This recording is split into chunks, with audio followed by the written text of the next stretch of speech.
Revival. I'm in the building. Let's go.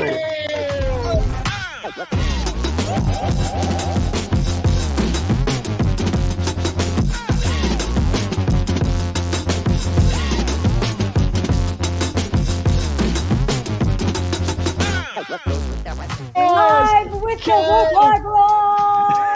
Let's go. Let's go.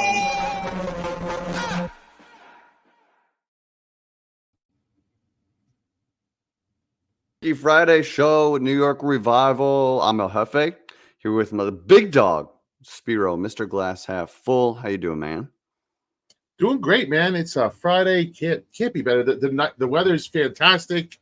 I'm just good vibes today. Good vibes today. How are you doing, brother? Speaking of good vibes, let's get a little background. Oh music yeah. going here. It's Freaky Friday. We can do that here. Our fearless leader, Eli Rax, taking care of some family business today. So me and Spiro are going to rock on. We have a very, very special guest who just can't wait to gloat about his team. He reached out to me to offer his services. That's how much he wants to hear Giants fans talk about Washington. You know him as one of the stars of Awthentik and the Beard, one of the best programs out there. But he's with us live. Give it up for the Beard. How are we doing? Let's go. I'm doing good. Round of applause. Round of applause. How do I make my way into that intro though? That's what I really want to know. Well, if you're Kay Adams, it's very easy to make your way onto that. Yeah, I listen. I know I'm good looking, but I don't know. You know, I did shave my beard a little bit, so you know, got a nice little shape up. Looking prime, dude. You're looking good. Not gonna lie. 40 feels good right now, man. 40 feels good right now. I feel you, brother. So 40, I am. it looks good on you. I'm very excited. Very excited to be here. Listen. I reached out to these guys because honestly, like, I always have such a good time hanging out with you guys. And the last time I was here was when I was making the pick for the Washington Commanders. Right. And I told everybody, listen, Jaden Daniels, best quarterback in the draft. He's the most pro-ready quarterback. He's going to be awesome. And then I, got the, New York Revival, cut, and my camera froze. You guys could hear me, but you couldn't see me, and it was like, I don't know what's going on here. Yeah. So I had to come back and show a little love to the guys here. No, I always have such a good time hanging out with you guys. I love everything that you all do. I think it is a breath of fresh air, and so anytime I get a chance to, I want to hang out with you guys. We appreciate you, brother. You just couldn't be more likable. Like I tried to talk shit to him. He's just a nice guy. Well, here's the thing. Like, when it comes to Washington, I think that, in terms of hate level, you guys are by far the lowest. It's Philly, Dallas, and then it's Gap, and then you guys. So is it the same? Interesting. Is it the same for you guys? I think it would be easy to say that. I think obviously Dallas is always going to be at the top no matter what, right? Yeah, and that's just because of the history. I mean, there's clips going around of after the Hail Mary, and there's seas of people chanting, "We want Dallas," and Dallas is 3 and 4. So that just goes to show you how that is. Yes. With Philadelphia, it's weird. I think almost Giants and Philadelphia are pretty equal as far as rivalry goes. But I mean, fan bases, no. I mean, I can't hate Giants fan bases because a lot of our fans on Awthentik the Beard are Giants, right? So I have this weird love for the Giants fan base. Plus, you do not get the comedy that you get from any other fan base in NFL like you do Giants fan base on Twitter. It's far and beyond anything that you could ever imagine. Yeah, is it as dysfunctional on your side? We are crazy. We were there for sure. I mean, everything was just a complete. Oh, and now you're all mess. Rainbows and unicorns now. Yeah, and now it's a little bit different. But no, there's still you're gonna have that sort of thing with any fan base. There's still certain people that are upset for sure that we didn't draft Drake May. And Right. there's people that are still upset that we didn't draft a tackle and keep Sam Howell. Ugh. You know, like there's people that are just delusional. There's no, like, you can't save those people. They're in a room by themselves. And then Can't save obviously there's people with like the name change. Like that's a big divide in the fan base. But like that has kind of like died down except for the loony bin. You know what I'm saying? Because winning solves everything. Like you know how that works. So we don't really have to worry about that. A lot of people were like, before the season started, with like the Commanders, like they were forcing this name change. And I'm like, listen, bro, like I have been through so many, like I literally have like a Washington football team shirt on, a Redskins hat. I got Commander, like I'm all over the place right now. You know what I'm saying? But like for me, it's just, I think winning solves everything and having a quarterback solves everything. But for us, it's so much deeper than that, because we are in a very rare situation because we got rid of the owner, right? And there's only a few franchises maybe in football, a few franchises probably in general. Like I'm an Orioles fan. Yeah, Mets. You know, I'm an Orioles fan. So like I lost Angelos and Snyder in the same calendar year. So that for me was like I've been You're living your best life. That's unheard of. That's crazy. Yeah. So like for Washington to go and new owner and then to get Adam Peters and then Adam Peters going and getting Dan Quinn, which I was not on board with Dan Quinn. Like I was caught up in the new shiny toy, you know, I wanted Ben Johnson and all that. But after hearing Dan Quinn speak at his first press conference, I was like, okay, I can get on board with this. Yeah, he's a pro. Like he is a fucking pro. He's done some things. Yeah. And then like he just put together an amazing staff. And I think that correlation and cohesiveness from the top to the bottom, it's so much bigger than what people like.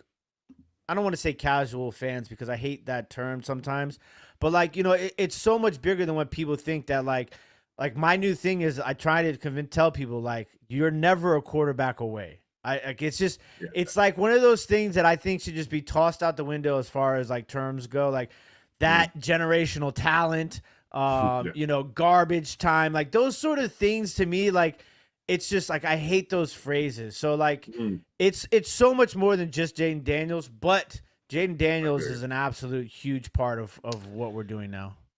How do I ask this? How does it feel to have, you know, just the love of your life, so to speak, just join your franchise?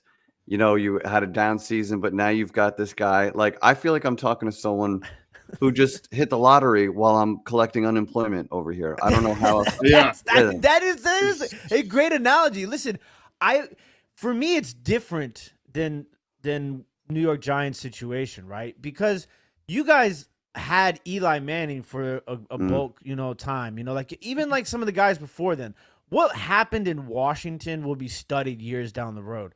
Like we have had, like you've seen the picture before on the internet where it's just like the on the floor of all the different quarterback jerseys. So like for me, like this is like completely new for me. Like I was on the Sam Howell hype train, and I still think Sam Howell can be a starting quarterback in the NFL, but like Dwayne Haskins, I was like, you know, because Dwayne Haskins, Daniel Jones, I was like the first year we started Awthentik in the Beard. So we're like Daniel Jones and Darius Slayton and Terry McLaurin and Dwayne Haskins. Like this is perfect for, you know, the future of what we're starting here at Awthentik in the Beard. And then like outside of that, like it's just kind of been like there's so many bad quarterbacks. So like you go into this thing and you're like RG3 too. Like let's not forget RG3 gets a bad rap with a lot of the fan base.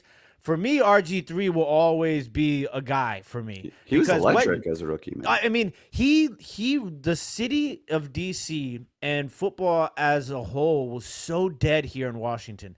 And he brought it back to life, and it was magical. You know, I was there at the game when they beat Dallas the last game of the season to win a division. It was one of the best times I've ever had at a football game, and it was like negative 13 degrees. But, like, that's a different sort of situation. Like, there was still the Snyder effect, and there was still, like, you know, bad everything. So, like, now it's like it's a completely different feeling, and we're very fortunate, and, like, you know, Jaden Daniels had his doubters, and that has been blasted I mean, the New York Giants Hard Knocks even put it on an Oh. even bigger magnifying glass because of the one scene with the board and stuff. And it's just like I watch a lot of college football, and I love the fact that Awthentik has gotten more into college football, and because I think people don't realize how electric college football is, and B it's not always the guys that everybody tells you about. Like Jaden Daniels wasn't the number one guy in the beginning of that season, just like Joe Burrow wasn't the number one guy in the beginning of his season, and you can find examples of that throughout history. But Sure. Everything about Jaden Daniels is just from there's no thing that you can be like, oh, this or that. The way he handles himself, his demeanor on the field, off the field, his work ethic. He is literally it's so cliche. Oh, first guy in, last guy out, and then it's maybe for 2 weeks. But that guy lives this life, right? Right. And one of the biggest things too is so there's this program that they used in LSU. It was this VR program. I heard about this. Yeah. I heard the interview. There's a guy here, local radio station. I'll try and send you the link. And he interviewed the guy who ran that program. And I heard that interview and I was like, oh my God, this is crazy. How is nobody else using this program? Wow. And the numbers are just mind blowing, the difference. And so they implemented that same system here in Washington too. And it's obviously helping, but I mean, it's just, there's a lot that goes into this, and I'm super excited and very fortunate. And, always whenever you get in this situation, your fingers are always crossed, but I don't have that worry oh, don't run, slide. The dude this is part of his game. He has to do that, Right. And for anyone that doesn't know what you're referring to, the VR program, basically it's simulation based, but sped up, right? Mm-hmm. And everyone talks about the speed of the NFL game. Well, he's been practicing it faster than the NFL game with mental reps. So it slows the game down when he gets out on the field. I think it's brilliant. And I think Daniel Jones is practicing in slow motion. Spiro, you got one, or you want me to go? Well, so I just want to. I want to. You were mentioned about how your staff is feeling good. You're feeling good about your staff. Cliff Kingsbury. What are your thoughts on him? Is Jaden kind of doing better because of him, or in spite of him? What are your thoughts on Cliff? I think they're just a perfect marriage. Okay. And I think that the biggest difference is I think Cliff Kingsbury, like Dan Quinn, right? And I think some of the best coaches in sports in general are like this. The ones that are able to adjust and adapt. They're not stubborn. Yeah. So many times you find coaches who want to make players fit into their system, and they don't do what their players are best at. Right. I think Cliff Kingsbury's ability to run the ball has been absolutely fantastic, and I think that has helped him. Now, Awthentik has been bringing this to our attention about Cliff Kingsbury's fall off throughout his career in the back half of seasons. It's very, very, very bad. Yeah. So I'm curious to still see how that's going, and we have benefited from playing a 4th place schedule too. So there's still a lot of things to be determined. Measuring stick games. I thought the Ravens was a good measuring stick game, and I think that we played them very well. But I like what Cliff is doing. He is, I mean, the third down offense is one of the best in the leagues. The average points per drive is best in the league. The possessions, the time of possessions, the amount of drives, the amount of times we've scored, red zone trips. I mean, all of that is just it's not just one thing. And early on, I loved how he kind of eased everybody into the offense. In the beginning, they were like, oh, this is a high school offense. And then we went to Cincinnati, and it was just boom. Right. I mean, we're second, third in the league in points per game, and it's just we're third in the NFL in rushing. So I think that the two of them work very well together. And Jaden is just, he's all hands-on the playbook too. There's multiple examples this year of in game, he sees something or he makes a mistake, and then he runs after the play. He run down the sideline and he'll look at Cliff, and he's like, and in the next play they're connecting for a bomb for a touchdown. That must be so fun. Oh yeah, hey, listen, I went years of where you guys are at. You guys are at 14.5 points a game Yeah. right now. Like, I mean, Yeah. like I went streaks without going 20 points for many, many, many weeks. So I feel your Tough pain. go. So tell us something here. We're looking at Sunday's matchup. You guys are flying high. You got your Hail Mary in. You're feeling you're living your best life. Are you scared at all about the Giants? Is there a way that are you worried that you might slip up here? How do you see Commanders losing this game? I don't think scared. I would never use the word scared, right? But I think that this, like it's once again, cliche is trap game, the let up, playing down to your opponent, those sort of things, right? But I think all of that stuff kind of goes out the window when you're talking about a division game, right? Because there's a lot on the line. And I think, there's a bad taste in this particular team's mouth based upon their performance in the second week of the season against the Giants. Right. And I think that this coaching staff and these players, the Bobby Wagners, the Frankie Louvous, even Jaden Daniels, Terry McLaurin, these are the type of guys that I think that sort of mentality isn't there. Like, you don't have to worry about it. Right. Now, as far as the play on the field goes, absolutely, because I think there's some things that, there's some injuries that we have. This is going to be Brandon Coleman, our rookie left tackle. I believe he's going to clear concussion protocol. Him and Cornelius Lucas have been alternating series, not necessarily alternating series, but pretty much throughout the season at left tackle. So this is probably going to be his first, go around because Lucas doesn't look like he's going to play as, 100% of the snaps. And he's going to be, Brian Burns is going to be lining up in front of him. So, there's going to be that sort of situation. I think your defensive front, is obviously, it can wreak havoc. I think that's going to be something to keep your eye out on. I think, with Tyrone Tracy clearing concussion protocol. That's a big factor, yeah. Like, that's huge. After the Seattle game, I told Awthentik, I said, look, I know Giants fans don't want to hear this, but Tyrone Tracy is your best offensive player outside of Malik Neighbors. Okay. Yeah. Like I don't even think there's a question. I mean, like, you might be able to throw out Andrew Thomas, but like, and obviously this will change as week to week. Darius Slayton's had a couple of big games here as of late, but Tyrone Tracy is an absolute machine. I mean, there's only two guys that have rushed for more yards in the NFL since week 5 ahead of Tyrone Tracy. Look at this. Najee Harris and Derrick Henry. That's it. So like he's a guy you got to keep your eye on. And then obviously Neighbors. I mean, Neighbors was all over the place in our first matchup. I think, you guys were really good on third downs the first matchup. I think both teams were 50%. So there is a way that New York Giants can win this game. I think that with the Giants, it's almost like that for a lot of their matchups. It's just that they fail to execute. And sometimes it's the play calling. Sometimes it's the execution. Sometimes it's the matchup. Sometimes it's always something. Yeah, it's always something. Yeah, and the thing that ruins it changes, which is the most infuriating thing because it's like as soon as you fix one thing, as soon as you fix one leak, another one pops up. Like that's basically what happens. And then we lose Andrew Thomas. It's like the whole O-line crumbles. Yeah, and it's like damn, like one guy, and then you have no depth, and then that becomes a GM conversation. It's like we just can't get out of our own way once we finally give Daniel Jones what he needs in year 6 to evaluate this guy. And it's just like, we just look like a clown show. It's wild. I was a couple weeks back, Awthentik guy went on a little, not a rant, but just a soliloquy, I suppose you could say, on Daniel Jones. And the thing that's crazy is that, like, if you think about it, like he's been like our existence of our podcast, right, has been Daniel Jones. The crazy thing is like there are literally people that, on Freaky Friday made love, right?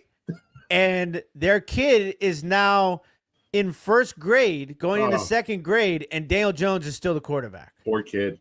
Like, dude. Think about that like length of time that this is allowed to go on. Dude, it is funny. Did he paint that picture? he has a way of putting words together that just make you go, oh fuck. God. Yeah, it's like Big Cat from Barstool. Like you saw a meme about it. He's like, you're gonna look back and be like, how did this guy saw that today last 6 years in the NFL? Or you look at his stats, they're all so mid. Listen, it's almost. And again, I'm gonna talked to my boys about this. I almost don't even want to talk about him anymore. He's our starting quarterback, and I don't want to talk about it because it's like we all know what needs to be said about that guy, and we're just waiting for the next, And this is the thing is like you're going to root. Like I don't think there's anybody like at this point in the juncture, right? Because I'm not going to say that this wasn't a thing at some point in time, but at this point in the juncture, there's probably nobody that's rooting against Daniel Jones, right? Because you're hoping that the reality is that he is done, right? There's no way he comes back next year. Like that is what you're hoping. But, the history has shown us that that's not necessarily the case. He might come back again, right?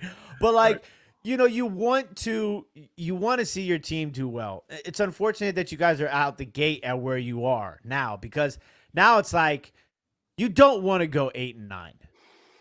Right, you don't want to go 8-9, and I was a guy that was like, win every game. There's no tanking. Like I will take 8-9. It doesn't matter if you get the top of the draft or not. And then we drafted Jane Daniels, and I said, listen, I was wrong. I was wrong. You guys want to lose as many games as you possibly can. Yeah. But it's tough because as a player, those guys are going to go out there. They want to win because, they're fighting for bonuses in their contract. Yeah, Some of them are fighting for new contracts. There's coaches that are fighting for their jobs. But in this particular matchup, I mean, like I said, there's some things that you can do. I mean, you guys are number 1 in the league in sacks. You guys got 35 sacks this year. This is what I want to happen, Beard. I wanted there to be some positives. Like make winning fun again. The defense is there. It's there. Yeah. The running back is there. The wide receiver one's there. Offensive line has some pieces. I wanted to be very, very certain what's missing, and we all know. But you don't want it to get so bad that people start losing their jobs. So it's that tricky little like, I want to lose every game on the rest of the schedule, but I believe that we have the right coach. It's just, is he going to get there? Like, are they going to get there? See, that's the problem that you guys are going to face, though, because it's you have this trio of guys, right? And my feeling is that based upon what has happened here in Washington and based upon what has happened in Houston and based upon what has happened in Detroit, right? I think you have to – you don't have to, but I think it is starting to be a thing where, like, if you bring in those three guys together – you have a higher chance of success early on, right? And that's where it's going to get tricky. Like, you're not bringing back all three next year. Yeah, it's just going to be what's the combination of 3 or none that come back next year. Now you're saying GM, head coach, quarterback. Yeah. And that's Mara said though they're safe, but there's clear evidence of him saying that previous regimes and while that drove a lot of fans crazy. What is he going to say? Like, yeah, their jobs are on the line. You want them to keep just focus on football. But real quick, most Giants fans are probably following Awthentik already. But if you look at the banner there, make sure you're following Tim too. Tim Walk on Water too, which begs the question: was there a Tim Walk on Water? There was. And I back in my early days of Twitter. And I couldn't recover the password, and the email that the password was linked to didn't exist anymore. So I just went with Tim Walk on Water. I love those stories. So you were Tim Walk on Water? I was the original Tim Walk on Water and the 2. I am the reboot version of my original self. Wow. Newborn. I get it, dude. So listen, I just want to. So the defense, your defense, it seems like they're playing. I don't see this, wealth of talent on that side of the ball. Is it just Dan Quinn doing Dan Quinn things, and he's got you guys playing better and better? Is there some standouts that are not household names? Tell us about that defense and what to expect. Well, the defense, once again, there's a 4th place schedule. Okay, that's something that like we've faced some pretty bad offenses, and even we've seen cases so far this season of the guys on the other side who are really good have big games, right? Right. But within the past couple of weeks, you have started to see this sort of change a little bit. Now, once again, we haven't really faced any juggernaut offensive teams. But, we did damage on the Chicago Bears, who have been playing really good football as of late. Also, a really easy schedule. Yeah. But I think, we lost Jonathan Allen for the year. Johnny Newton, who was our second-round pick, who was a projected first-round pick, but kind of fell due to injury and such things. So he has come on really strong. Like his game last week was absolutely phenomenal. He was number 1 in interior defensive lineman pressure rate, win rate, pressures in the entire NFL. So he had a really good game last week. Our secondary is obviously our weak part. Our linebacking core is really good. I think our depth has been super beneficial. There's a lot of rotation going on with that, like, the down linemen, the edge guys and stuff like that. So you'll see multiple people getting sacks. And, we're 7th in the league in sacks with 22. But obviously our secondary is our weak point. Sounds like the Giants. Yeah, it's very – listen, I feel like every year there's some similarities between the two of us. It's just a little bit of a difference in record this year. But, that's what it is the secondary. But the big thing is like previous Washington defenses had so much talent, but you never saw that like get to it, that dog. You know what I'm saying? And so to see that this year is completely different. These guys are flying. They're flying, So I love the attack of that. And I think, a lot of this is getting better because it takes time. We have the largest roster turnover in the NFL this year. So you're bringing in all these new guys, new defensive coordinator, and trying to get everything on the same page. It takes a little bit of time. So maybe that's something, but we're going to start to find out here once we get to the meat of the schedule, But I think the Giants have an opportunity, like, to attack us, middle of the field. They seem to be killing us on the slants and the intermediate routes in that first matchup against the Giants. So, that in the run defense, like I said, our run defense is not very good. We allow a lot of yards per game. So that's something that you got to keep your eye out on. It sounds like it should be a fun game, right? It's always a good game. Like, I feel like this is a Wandale Tracy game, and like Neighbors will put up numbers, but like Daniel Jones doesn't throw touchdowns. Like, no, he hasn't thrown it. I can't remember. I should remember this by now, but I don't think he's thrown a touchdown at home since 2022, right? Yeah, sounds about right. Yeah. Oh. It's like 1,000 days. It's getting towards like 1,000 days or something like that. Who has the most touchdowns in New York between the two teams since 2023? Who, like Danny DeVito? No. Zach Wilson. Oh, Jesus. Oh, wow. He has 4 touchdowns. Not even Aaron Rodgers. And then DeVito and Jones and Rodgers all have 3, I think. That's just – I mean, I know you say that we're not a QB away, but shit, a QB – I just get us a QB, bro. Just get us a QB. I don't know where it's going to take us, but I want to see what it looks like with one, Yeah, I think you're going to get that chance, moving forward. And – there's a part of me that kind of feels bad for Daniel Jones. Don't fall for it. He's not like,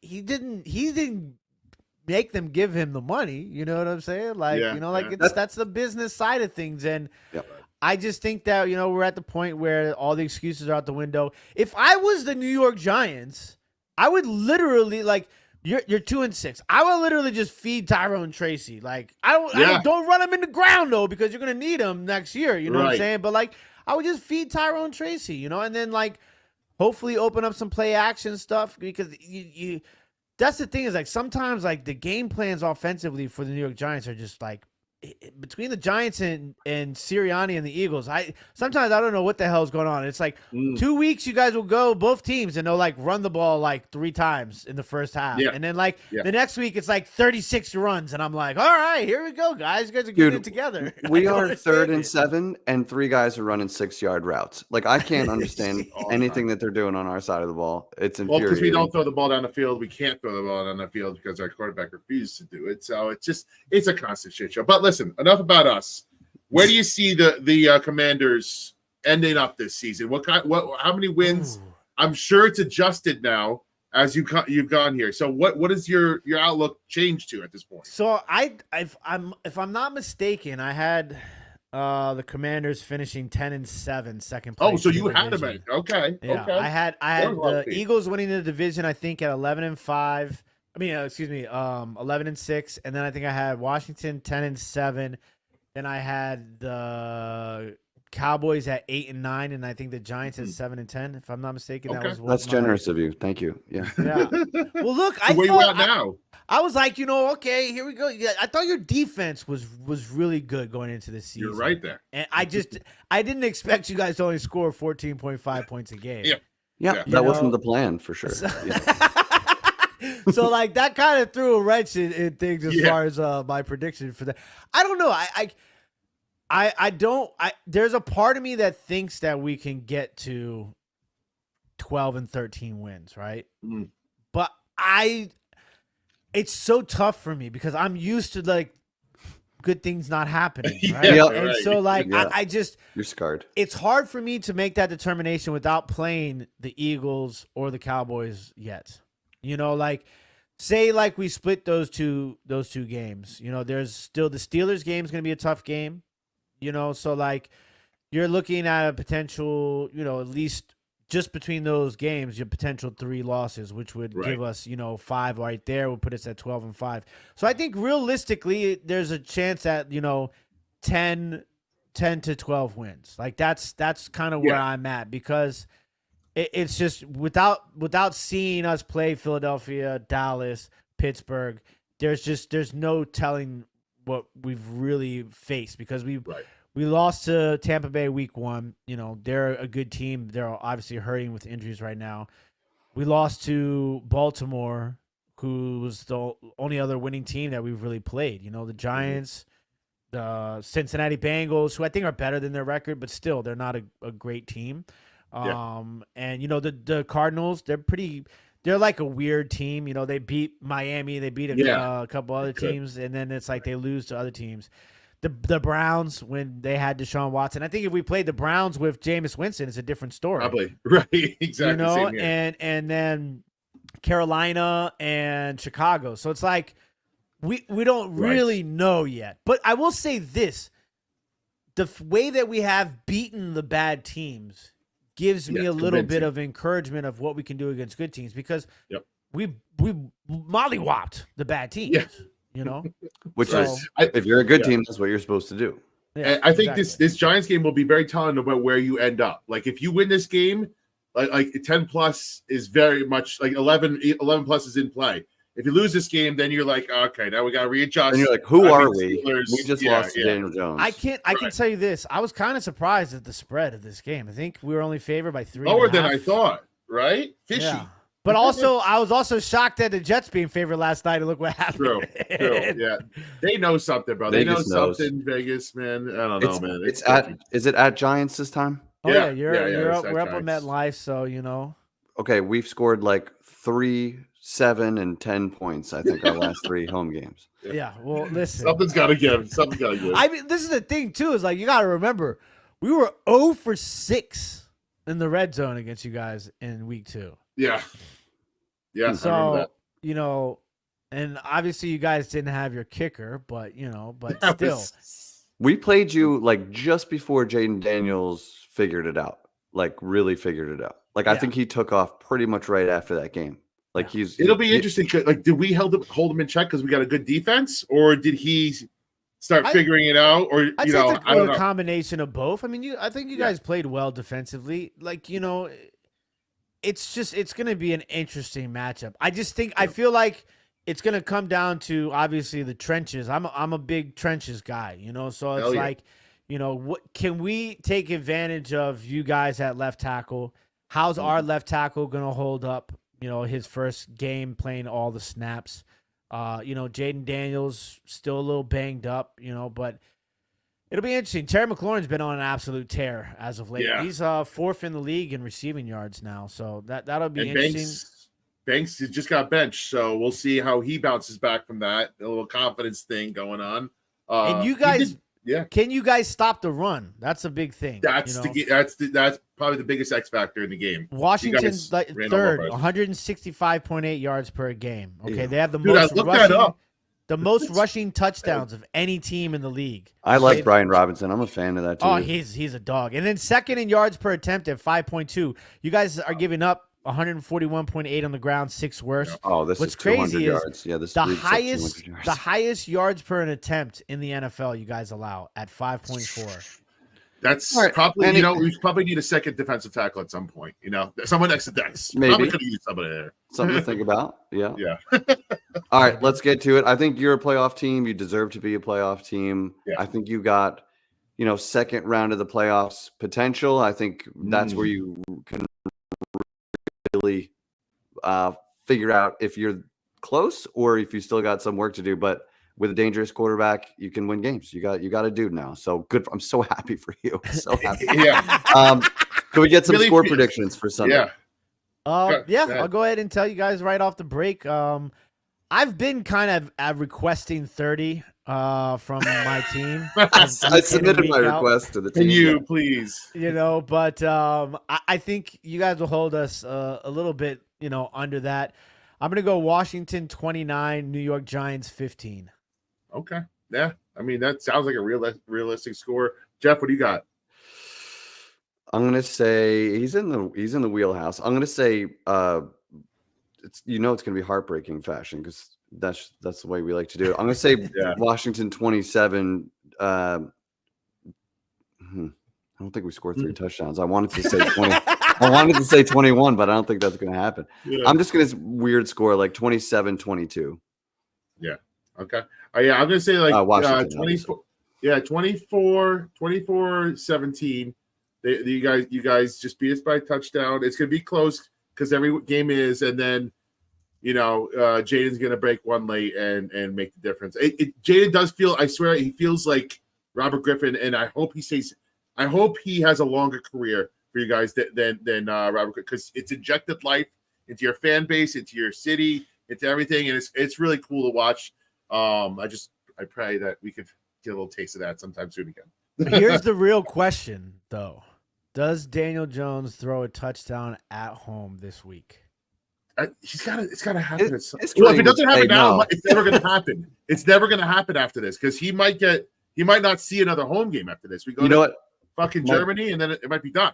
My prediction: he's gonna get one in the books, but it's gonna be like a Tracy catch and run with it was like 90% yak. Like he'll dump one off, but We'll take that. neighbors or Tracy will break one and do all the work. That's my listen, the Daniel Truthers will put no asterisks Hold on next on to that. a Daniel Yeah, Jones. yeah, touchdown. right. He is the beard. Tim Walk on Water. Let's get your Twitter handle up here one more time. Make sure you go follow him, especially Giants fans. He's a good follow. It's a good Washington fan, a guy you can have on your podcast and still like him afterwards, even though he laughs like he knows he's going to beat you, and he's just gloating. He's just glowing with excitement for his franchise heading the right direction. It's because I'm here with you guys, and I'm missing the third. So a big shout out to E. I wish you were here too, bud.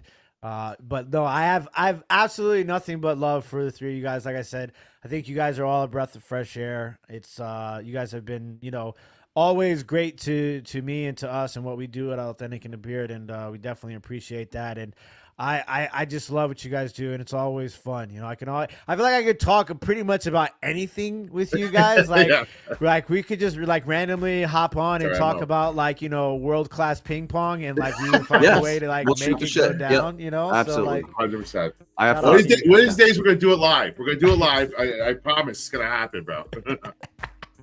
All right, Tim. Thank you so much, brother. We will. I'm sure we'll connect next week after the game.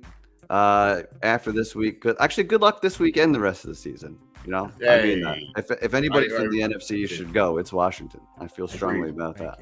If it's not the Giants, which it's not. All right, buddy. Thanks for coming, man. We'll talk to you soon. See you guys later. Awesome. That's a must follow, even for Giants fans. Yes, he is a Capitals fan too, John. He's Washington through and through, and you gotta respect that, man. Yeah, I mean, listen, it's tough. It's tough out here for us Giants fans. It's going to be. This is one of those games. Like again, I look at every game of schedule. I'm like, could we win it? Sure, but are we going to win it? Like you said before, we find different ways to lose. We're a losing franchise right now, and we pick these new, crazy, inventive ways to lose a game. Until we win one, I can't see us winning one. Right? So we're. What's frustrating is, I've of anyone in the organization outside of players that I was really sticking up for still, it was Dable. And now it's going to get harder and harder. But I do think he can be a great head coach, and I think he can operate a successful offense. But it's like, how do you keep him through all these struggles? It's your blind faith. Your blind faith in it almost. Kind of, but like what I am encouraged by is it's some of the most frustrating things to watch. Is there was a play last week, which is a perfect example of when DJ left Slayton out to dry and he got popped and he got hurt a little bit, right? Yeah. That's a perfect example of it's not bad coaching or bad play design. Right, that play's there. The quarterback is staring at him and waiting until he's open before he pats the ball and throws it. Other quarterbacks, see his reaction afterwards? You see what's happening. They toss it. So when he's open, he catches it. You know what I mean? That second delay caused Slayton to get hurt. It was ruled a drop or an incompletion or whatever. But like that's a perfect example of there's a ton of those going on where Malik had a bad drop. There are people saying like, well, why does he have to reach down and back while he's running? So many you see receivers all the time just catching this stuff in stride and they're getting yak and the ball's moving. So it's like one thing feeds another. There are a ton of plays to be made out there if we had an upgrade at the quarterback position, even with this O-line, even with these weapons. I genuinely feel that way. And unfortunately, Dable has the challenge of keeping a locker room together while you are running that same thing out there every week. Yeah, and you saw that Dable play, like Dable on that play, Slayton literally punched the ball afterwards because he's pissed. He almost got his fucking wide receiver, his head taken off. And then, Dable, I did see that. Yeah, Theo Johnson on the play where EJ should have motioned the guy across. He got angry. You could see he was pissed off. It was the wrong play, the wrong time. Like you just got a quarterback that's not doing the right things. You had Eli watching from his couch, saying, "Motion him over." Biggest play of the game. TJ Watt is one-on-one, and it's like your whole game plan began with making sure you chip DJ Watt, get a tight end, get some help on that side, and on the biggest play of the game, strip sack fumble because you didn't do it. And this is fun. Yeah, this is fun. Let's just. What are you rooting for a win? Or are you rooting for a loss in your heart of hearts, or are you just going into it like I don't care what happens? Honestly, that's where I'm at. They have forced. I didn't get into the last game for a minute, even though it was a close game. Yeah. That's what they've done to us. So I'm watching this kind of as an observer. I can't be beating my chest like, let's go, let's beat them, because whatever. They're not playing like that. And then in the big picture, it's already about next year and beyond.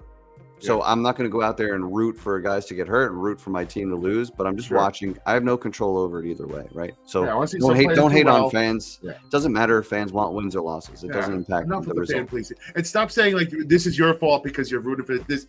Yeah, stop with that bullshit. That's toxic. We don't need that bullshit. Don't throw fans on the bus for rooting for their team. Let them do whatever they want. It's going to play out how it plays out, no matter how we are acting, how much we're rooting for it, whatever we're doing. They're not listening to, wow. Last year was a perfect example.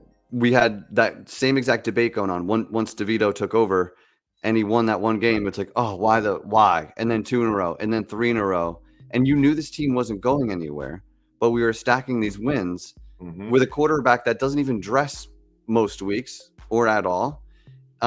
As our QB3, and look where it got us in the draft. Like it was a perfect example of if looking back now, losing those games was the better thing for the Giants. So that's not even debatable right now. Yeah. It is what it is. But it's having to root for your team to lose is the worst fucking thing you can. It really is. Worst position you can be put in as a fan. But this is what the Giants earned. So good for us. But we might have a surprise coming out for your little video from Revival later today if we could get it done quickly.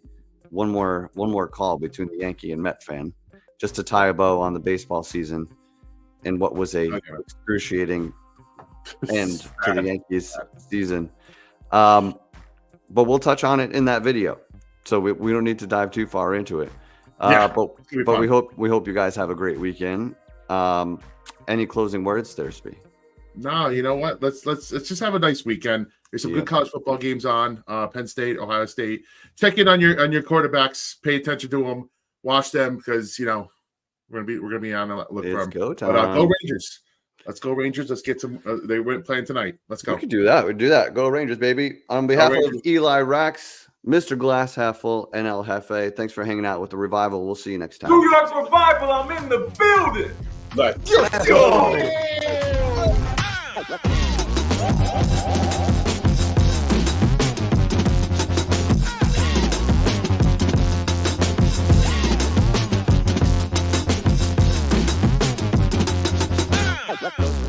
Live with the Woodward Roar! Let's go.